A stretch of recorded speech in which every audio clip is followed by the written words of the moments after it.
is so moist, holy moly. There's times that we're really busy and we prepare a bunch of chicken thighs and we put them in the fridge so we can use it during the week. And today we're going to show you one of our favorite methods of finishing it. Chicken teriyaki. Best part of this is actually that teriyaki sauce that we're going to show you how to do. You can use that on shrimp, beef, salmon, pork, anything. So make sure to stick around for that. If you're new to Kinda Cooking, don't forget to hit that subscribe button and that notification bell so you know whenever we have a new video. This part is super simple. We're just going to salt and pepper the chicken and add some ginger in there. Yeah, and this is our normal preparation. So however you do your sous vide normally for chicken thighs, you can do the same thing. For this recipe, you're not going to want to go too heavy on the salt because the main ingredient for the next portion, the teriyaki sauce, is going to be soy sauce. And the ginger, toss them in. Try and get them out into one layer as best you can. And now we're going to put in the sous vide at 155 Fahrenheit for 1.5 to 2 hours. The chicken is done sous videing. We took it out when we're allowing it to chill in an ice bath for a couple of minutes. And while that happens, we're just going to prepare the teriyaki sauce. We have 2 parts Japanese soy sauce. It's a little lighter in flavor and lighter in color. 1 part sugar. Teriyaki sauce is a little sweeter, so you can adjust this accordingly. A 1/2 part dark soy sauce. We're adding dark soy sauce just to give a little bit more color. A 1/2 part sake and a 1/2 part mirin. Mirin is a sweet alcohol that is used a lot in Japanese cooking.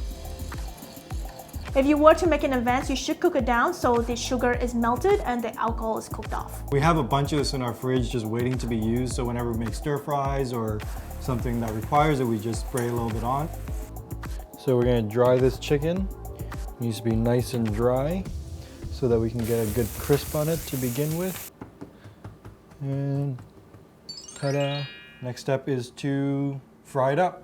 We're going to want to get our pan as hot as, well, not as hot as we can get it, but quite hot until it's smoking. I'm going to put it into a dry pan because there's quite a lot of fat to render. So that will get us a nice crisp skin on one side. So we're going to skin side first, right? Skin side down.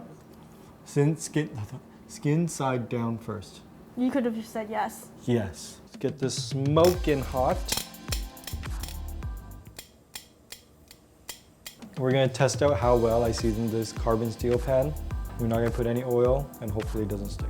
First piece, boom, boom.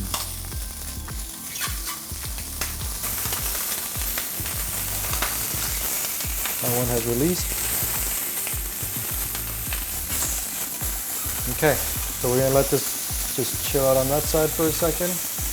Give our sauce a little mix. Turn the heat down a little bit so it doesn't burn. And we're gonna pour it right over the chicken. They cook down pretty quick.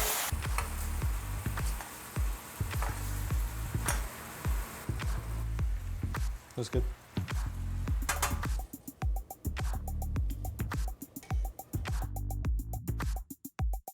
If you like this recipe, check out our sous vide thick cut pork katsu video. Wow, it's a mouthful.